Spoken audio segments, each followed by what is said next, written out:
Hi everyone, today we're going to go over lesson 5-6, the remainder and factor theorems, as well as review synthetic substitution, which is also another way to do synthetic division. So the remainder and factor theorems.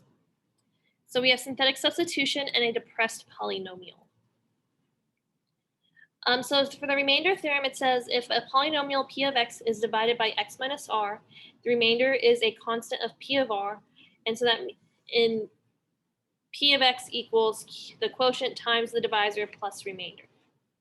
So for example, x squared plus 6x plus 2 is equal to x minus 4 times x minus 10 with the remainder of 42. And so if we were to do, they're saying that if you did x squared plus 6x plus 10 divided by x squared plus 6x plus 2 divided by x plus 10, you would have gotten x minus 4 with a remainder of 42. And your remainder happens to be what would you get if you plugged in the r value that we have here. So what we have here is 2x to the fourth minus 5x squared plus 8x minus 7, and they want us to use synthetic substitution to find f of 6. You might ask, why would I do this? Well, the reason we're going to do this method is specifically because sometimes you don't have a calculator, and it takes a long time for some people to go ahead and do that multiplication, where synthetic division or substitution would be faster here. So we're going to use synthetic substitution, and we're going to use the remainder theorem, and our divisor is going to be x minus 6. So what we have here is in synthetic division, my divisor, I would put 6 in my box. You bring down the first number, multiply by what's in the box. So we have, you bring down this 2 times 6 is 12, and then you add. So then you would do multiply by 6 and add it. And multiply by 6 and add it. Multiply by 6 and add it. Multiply by 6 and add it.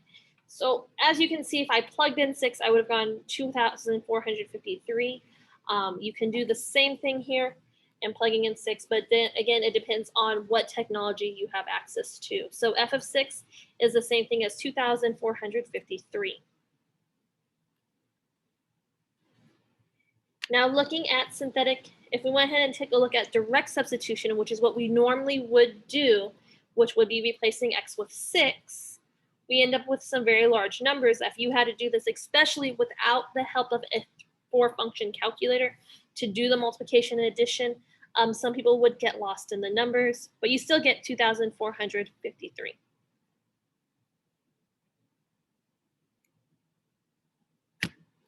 All right, go ahead and pause the video and try this problem out. All right, so we're going to go over synthetic substitution. So my multiplier is going to be a 3. I would write my coefficients, so 2, 3. I would put a placeholder for x and 7. Bring down the 2, multiply by 3, which gets me 6, and add. 3 plus 6 is 9. We're going to multiply by 3 and get 27. We add, we get 27 again.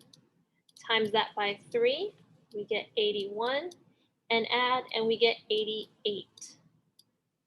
So if I did division, I would get a remainder of 88. So my answer is C. Oh, B. Ooh, I messed up. What did I mess up on?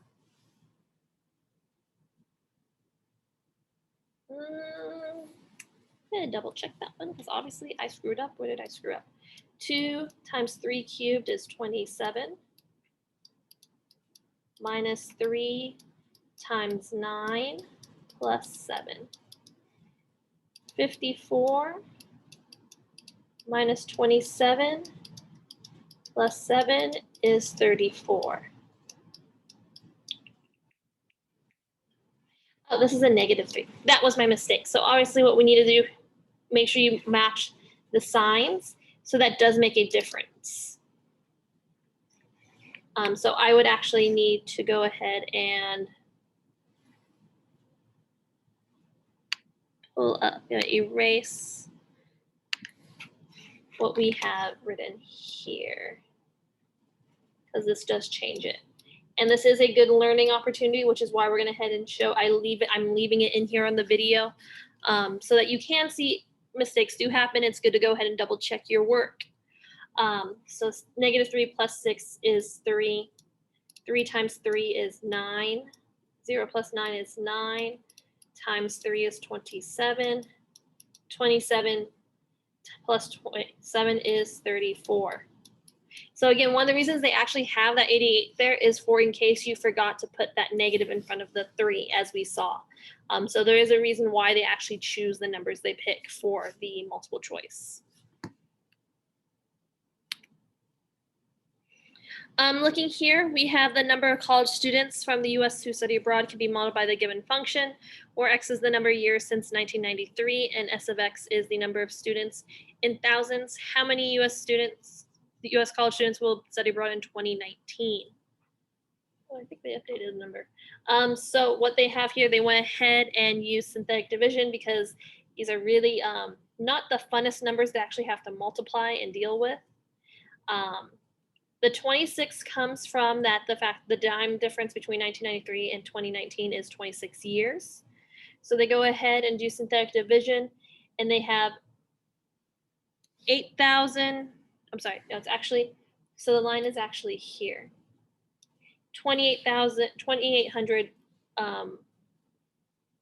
and 4 and 6.16.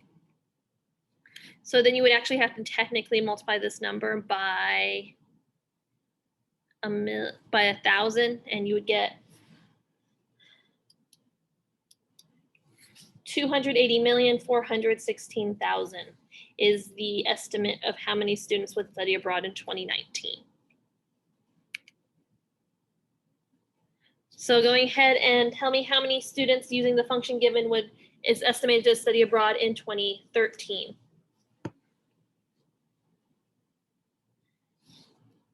All right, if you go ahead and either use synthetic division or synthetic substitution or division, or if you use direct substitution, you should get B.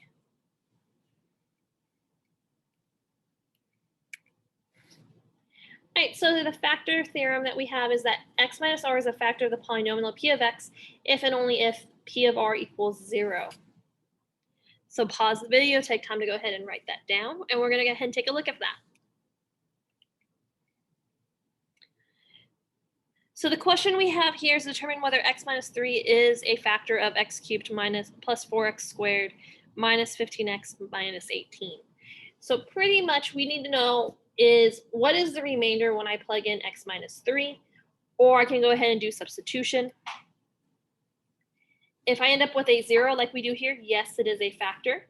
And then they want us to find the remaining factors of the polynomial. So since yes, that equals 0, that means if I plugged in 3, I would get a 0 here, which would mean I would cross the x-axis, which makes it a factor.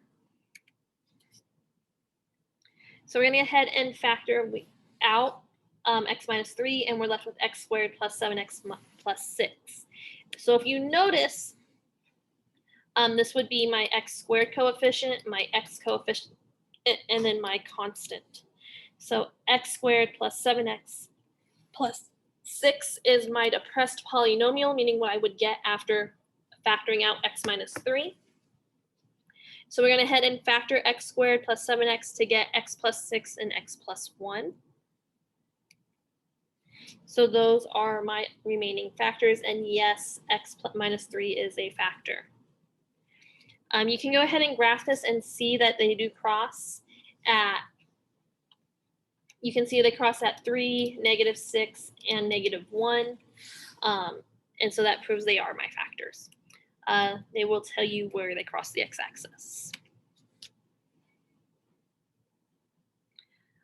All right, for our final U-try, determine whether x plus 2 is a factor of x cubed plus 8x squared plus 17x plus 10.